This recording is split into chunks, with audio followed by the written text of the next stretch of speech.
Welcome back sa channel mga kaibigan.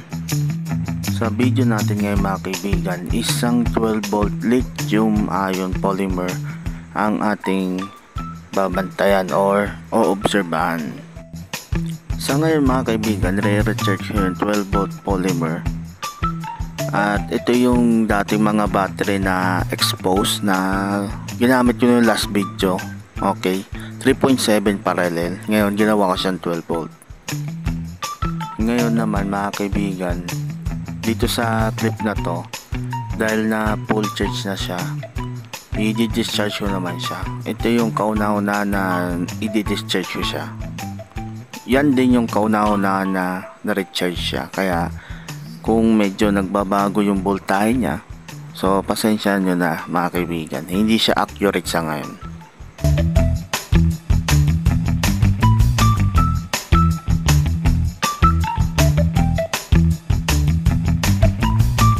Dito naman sa part na to mga kaibigan, nag solar charging ako pero hindi ko na ipakita kung saang voltahe siya nag-stop.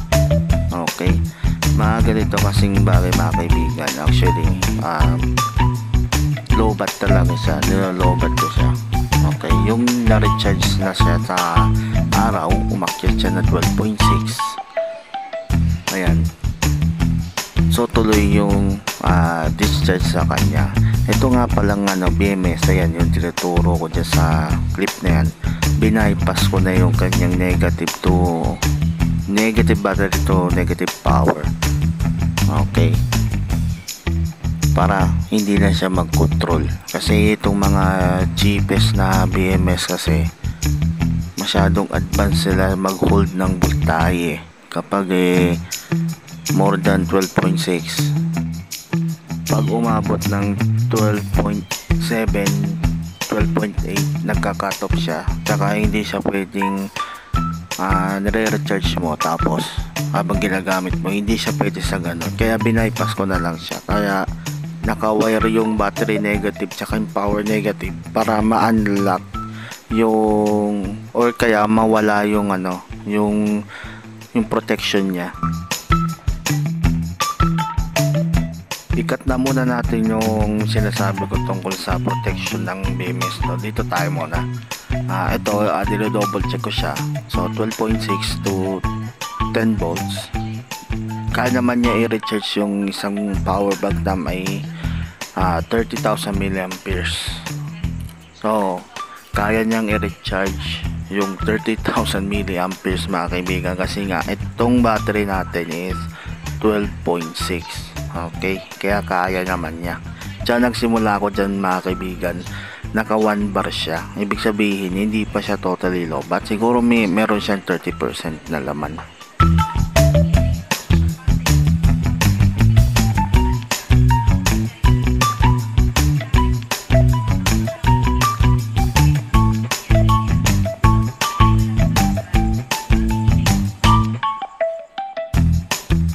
Dito naman mga kaibigan sa clip na to, masasaksihan natin yung pagre-recharge niya. Pero ito mga kaibigan, binunot ko na siya. Oo, hindi ko na naman naipakita sa simula kung anong voltahe siya na-recharge. Pero nakita natin sa kabilang clip kanina 10.2 o kaya sabihin na natin 10.2 na. Tapos na-recharge ko siya doon sa aking power supply na 12.6 tapos 2 amps. So tinest ko siya kung gaano siya so na-recharge lang naman siya ng mga 7 hours. Yun lang ang kagandahan mga kaibigan. Kapag mataas kasi ang ampere, mas mabilis siya ma-recharge. After niya mga recharge 12.4 tayo nagsimula, ni-recharge ko tong 40,000 milliampere na battery pack o power bank. Ito naman yung ni-recharge ko. Ayan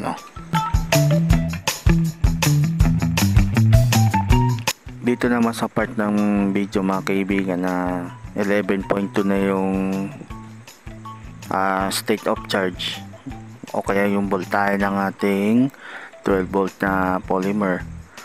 Kasi malaki yung load kaya nagkaganyan siya. So kaya naman niyang supplyan yung 40 40,000 mAh na power bank, pero mabilis lang siya made-drain kasi malaki yung malaki yung capacity nung isa kumpara rito sa 12 volt natin eh.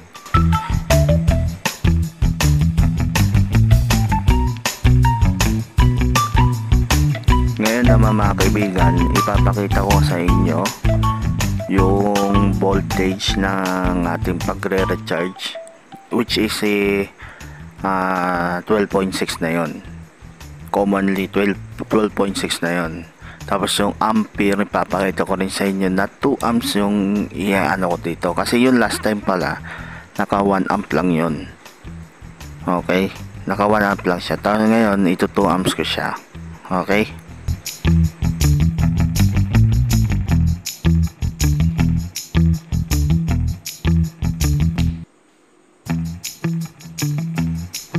ngayon mga kaibigan ay makikita nyo inakyat ko siya ng 12.7 kasi nga yung BMS ng 12 volt natin is wala ng overcharge protection, open na siya, kaya yan. Tapos isiset ko naman yan ng ampere.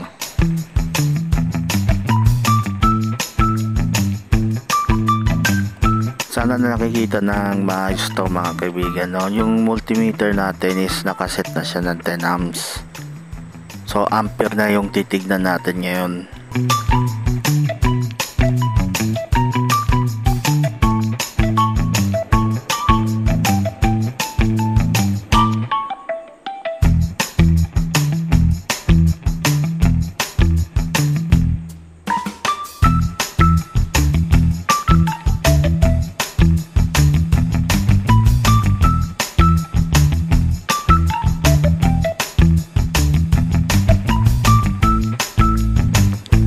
Ito na mga kaibigan, so naka 1 amp siya, diba?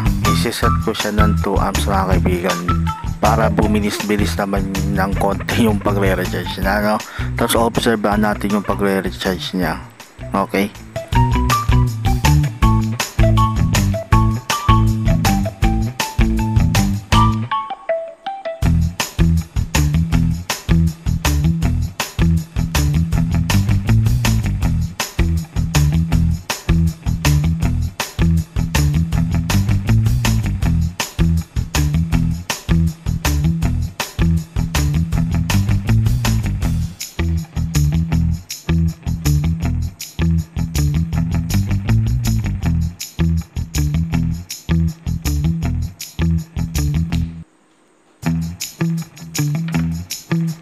at sana mga kaibigan is may natutunan kayo dito sa part ng video na to.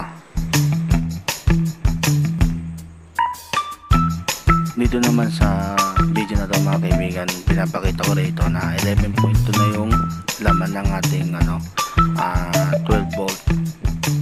Okay, tapos i-recharge ko naman to dito sa sinet natin na step down converter kasi 19 volts yung power supply yung charger ng laptop, 19 volts yun. Tapos pinakita ko sa inyo diba kanina kung ano lang yung voltage na pwede natin ipasok sa kanya, no? So dahil sa active balance lang yung nakaano dito sa board na to, so pwede natin siya sobrahan 12.7, 12.8, basta hindi lang mag-over charge yung ating battery, no? Kasi ang limit niya talaga is 12.6 lang. Okay,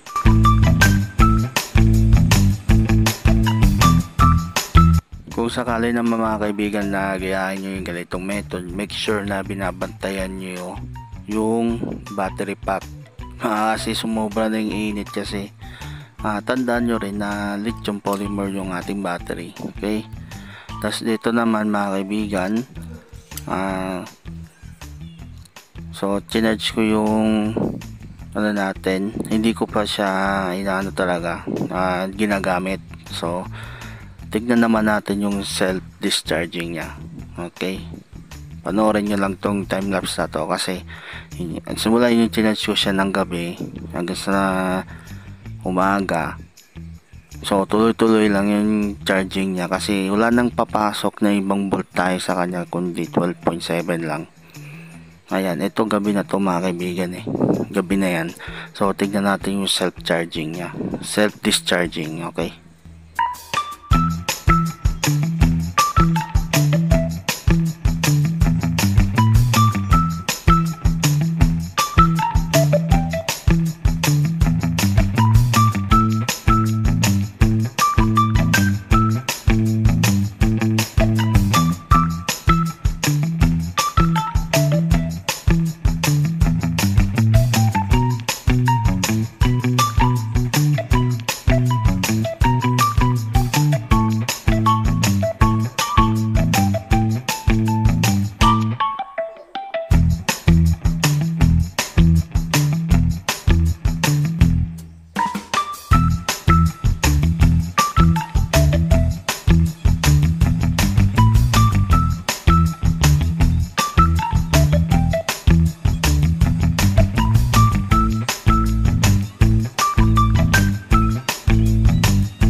mga kaibigan, kung mapapansin nyo dun sa multimeter, hindi na siya halos gumagalaw pa.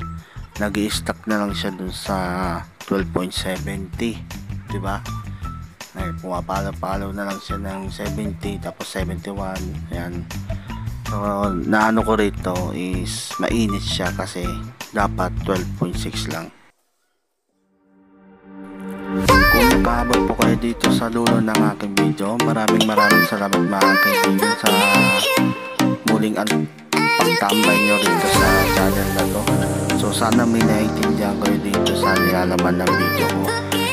Kung naiintindihan nyo naman mga kaibigan at di kayo naguguluhan, so comment na lang kayo dun sa baba, okay? Kung mayroon pa kayong katanungan, comment down below.